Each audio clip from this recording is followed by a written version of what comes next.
Okay, guys. I was really hoping to make a video today talking about how I unlocked all of the NPC characters in Mario Kart World. By the way, my cat's right here. That's what my hand is doing. But I cannot get Rocky Wrench. Don't bite me. She only likes her head scratched. Whenever I try to scratch anywhere else, she doesn't like that. Just her head. I can't get Rocky Wrench, so I've got everybody else. Can't get Rocky Wrench. So I figured I'd make a video on Donkey Kong. Kind of focused on Donkey Kong Bonanza, but also looking a little bit wider at Donkey Kong in general. And a little bit about like the Switch launch and the lead up to the Switch launch and how that ties in using Donkey Kong as kind of a focal point. So a little context. When I was a child growing up, I had Donkey Kong on the Game Boy, as well as, where'd the third one go? I think my cat is laying on Donkey Kong Land 3, but I have all three of the Donkey Kong lands on the Game Boy. I can't, in my memory, differentiate between those three, so I don't know if I played all three of them an equal amount. I don't know if I played one of them more than the other ones. I had two siblings that also played these games, so it was probably... There's a third one. She got up. There's a third one. You know, I might have just gotten whatever my siblings allowed me to have. I know we had multiple copies of Donkey Kong. But those were my Donkey Kong games growing up. And so, obviously, in the land games, if you've never played them, Diddy Kong and Dixie Kong are featured characters. The Rhino is in Rambi, I think is his name. You can ride the Rhino. So, like, that's kind of where the bulk of my DK lore comes from. When I was in college, I went back using my Super Game Boy on the Super Nintendo, and I completed Donkey Kong. I don't think I'd ever completed any of those games as a kid. At some point in late elementary or junior high school, I know I played some Donkey Kong 64. This is not the copy that I had when I was a child. These are, as well as this. So I don't actually remember, and I've talked about this in other videos, I don't remember if I even had an N64 as a kid or if I just used other people's, but I know that I played a fair amount of Donkey Kong 64, or I should say, I spent a fair amount of time playing Donkey Kong 64. I don't think I ever got very far.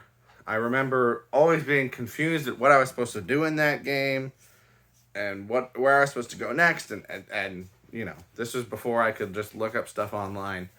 So I have a lot of frustrations with that game, and I would like to revisit it as an adult. So I don't remember if it's on NSO or not, but I might like to do it on the original N64. But anyway, that is to say, that's all the Donkey Kong that I've played. So I haven't played any of the Donkey Kong countries, haven't done Tropical Freeze or Returns, any of the newer ones, or any of the older ones on Super Nintendo. So I don't have like a deep... Did you lose? He lost. Wow. Let's retry it. I don't have a deep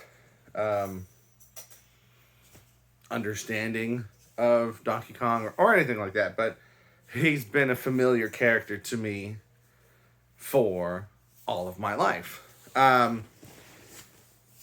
So when we get to the Switch 2, right, and we have the Direct, and this is before the launch, we see Donkey Kong Bonanza. Kind of by coincidence, I had gotten into a conversation just before that with my friend about Donkey Kong's societal, cultural relevance compared to Link. And I don't have anything against Link. I've never played any of the Zelda games. I played the first one on NSO. Haven't finished it yet. But, like, he seems cool. I don't have anything against Link. But when I was getting the old Game & Watch remakes, they remade the Mario one for Mario's 35th anniversary. They remade the Zelda one for Link's 35th anniversary. My cat looks like she's going to cause some trouble. She's just strutting by.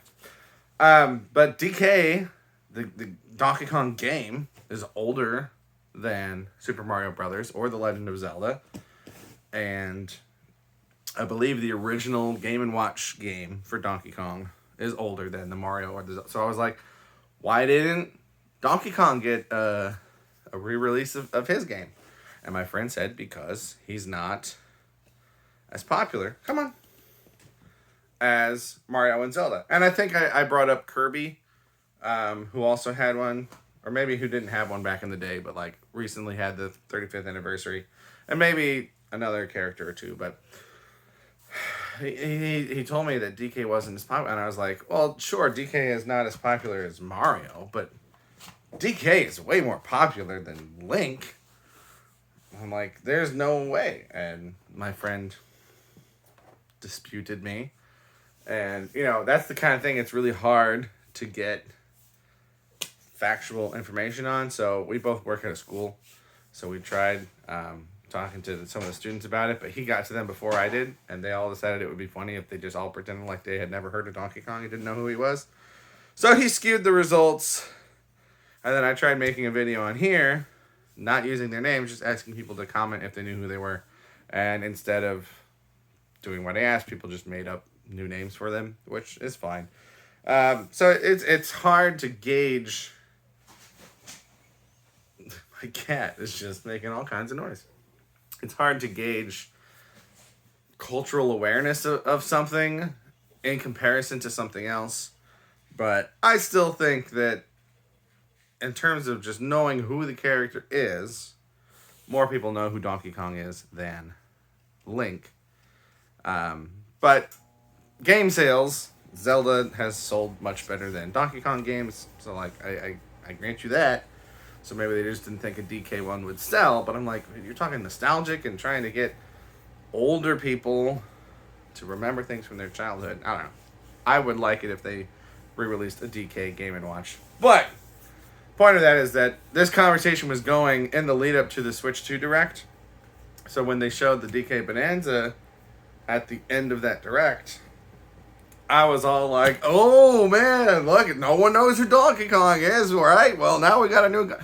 So I was excited for the fact that there was a new Donkey Kong game coming. But, to be honest, I didn't think that what they showed in that first Direct looked very interesting. It's like, okay, so you smash a bunch of stuff. And like a lot of people have been comparing it to Super Mario Odyssey. I've played probably less than an hour of that game. Not that I don't like it. I'm trying to get through the games in order. And I've technically beaten Super Mario Brothers 1, but not in the way that I'd like to. So Odyssey is a long ways away. I just played it for a while because I had it and I wanted to try it out.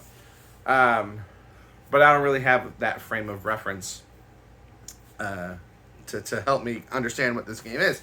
So I'm just seeing the Direct. I'm like, you just smash a bunch of stuff and collect a bunch of bananas. I'm like, that could be cool, but I'm not interested in buying that game. And this is at the time when everyone's talking about these games are too expensive and all this misinformation about how everything was going to be $80 or $90 and all this stuff that was wrong. So I was just like, I don't want to make videos about this. I don't want to get into it. But my whole... Where did it go? Did I lose again? Oh, no, there he is. Okay. My whole philosophy, I guess, that's not the right word. In terms of game, I'm just like, I don't buy that many new games. The number of games that I have bought new for the Switch is 0. And like, granted, I haven't had my original Switch that long. I got it Christmas of 2023. So I've had it a year and a half. And other people have bought games for me. And I've bought used games. And I've bought digital games online. Not a lot. But like in terms of going to the store and buying a new game in the box, I haven't done that a lot on Switch. I did that a lot on 360. I bought mostly used games. I did it a lot on PS4. And I've bought several new games on PS5. So like I'm not against buying new games. A lot of the stuff on the Switch hasn't stuck out to me as something that I necessarily need to go and buy new. I like the games that I have on Switch, and I have other consoles to play other games that I want to play on there.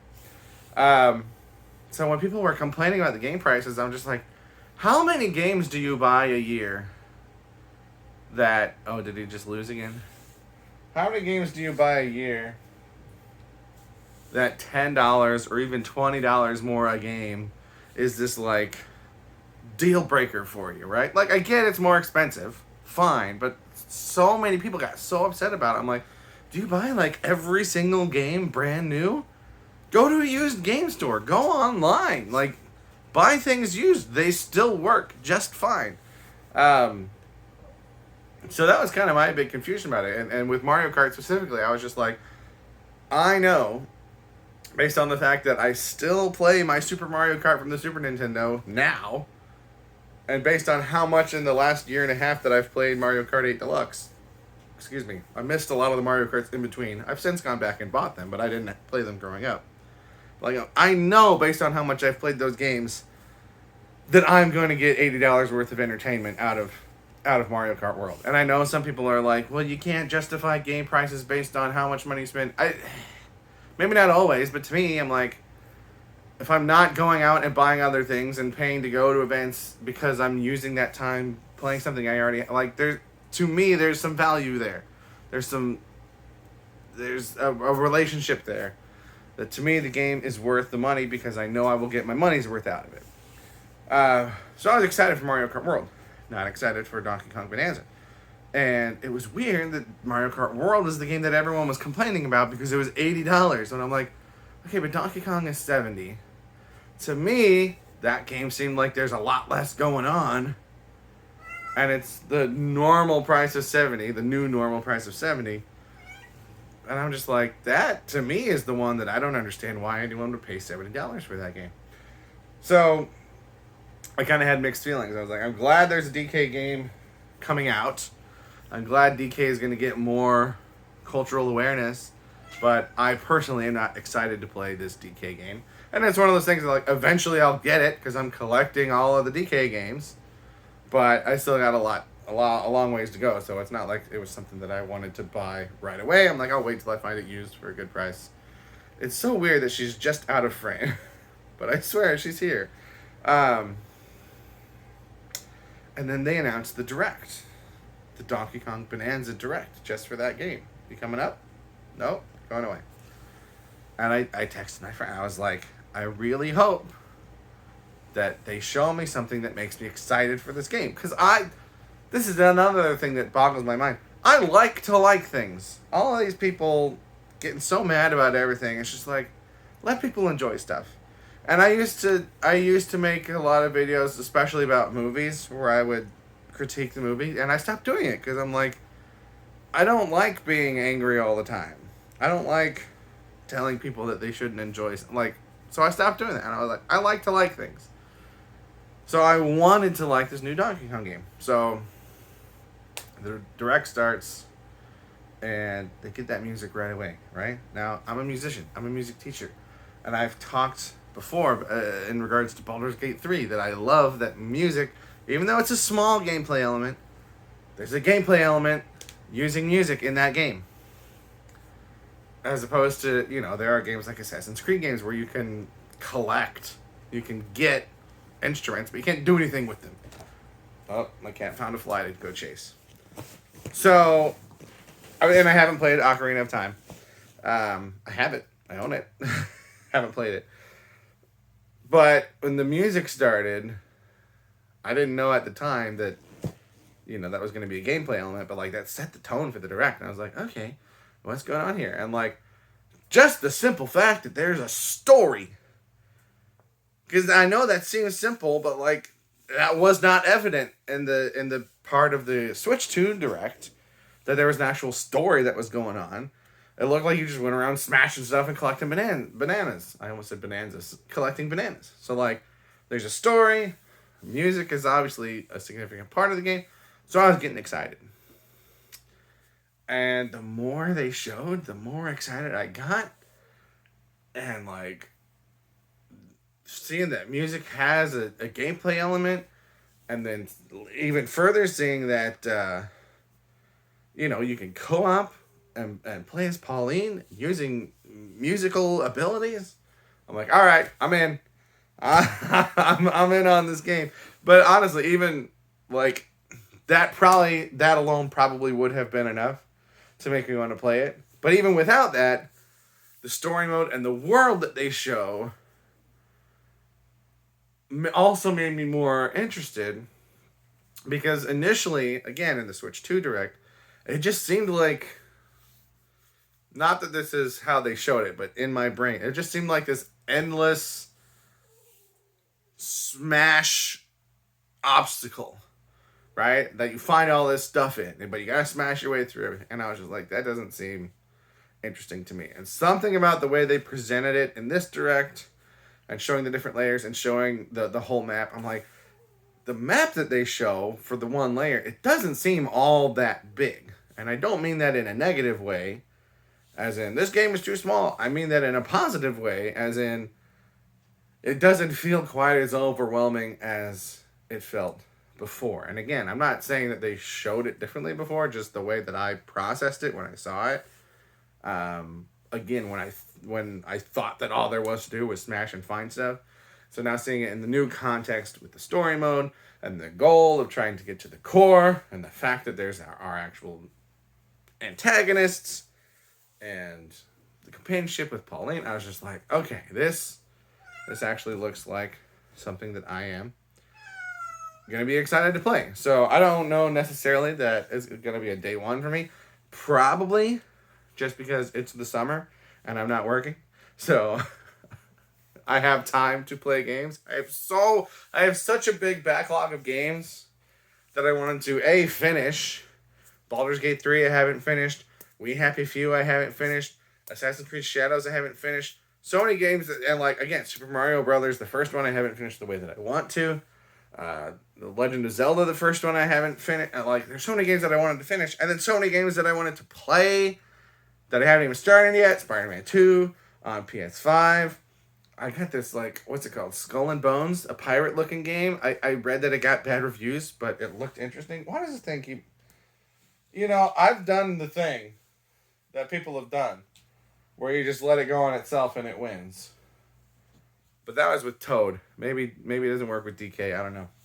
But like, I had so many games that I wanted to play this summer. I had a creative project that I'm working on. And I'm just not getting to any of it because I keep playing this game so much. But I'm really enjoying this game. And again, my friend, they pointed out to me that I've got like over 35 hours into this game. And there's like, why are you playing it so much? I'm like, it's been out for 15 days. That's less than 2.5 hours a day. I'm like, that's not that much when I'm not working. When I got nothing else to do. But my friends think that it is. So I'll let you guys be the judge of that. But I've been trying to make my own milestones in this game. So like, I got trophies on every knockout rally. I got trophies on every Grand Prix. I think I got golds in all the Grand Prix, but not all the knockout rallies. I unlocked mirror mode. I got trophies in all the mirror modes, not golds though. It was weird. I was just telling my friend today on Mario Kart 8 Deluxe, because I was so late getting to that game, because I didn't get it till a year and a half ago, and there were so many tracks. Anytime I did play a mirror mode, I didn't know the tracks well enough for it to make a difference. So I'm just like, why do people even do this? But by the time I unlocked mirror mode in this, I had played the track so much that it actually threw me off being in mirror mode and everything was backwards. It's like, oh, I get it now. So like, I'm kind of making my own milestones. Like I said, I'm trying to unlock all the NPC characters. So we'll see how much longer I feel like I gotta keep putting time into that, other than just playing it for fun. But got a lot of other games that I want to play. But I am now excited for Donkey Kong Bonanza, which is exciting because it would have been sad to have this big, huge new game come out that everyone else is talking about and that I just wasn't interested in. That would have been kind of a bummer. So I'm glad that I'm interested in it. Probably going to pick it up, if not day one, then first week. And hopefully I have fun with it. And hopefully I can find someone to co-op with so that I can play as Pauline and have the music controls. That'd be cool. Anyway, I think 20 minutes is long enough. We're going to end this video. Thank you guys for watching. Have a good day.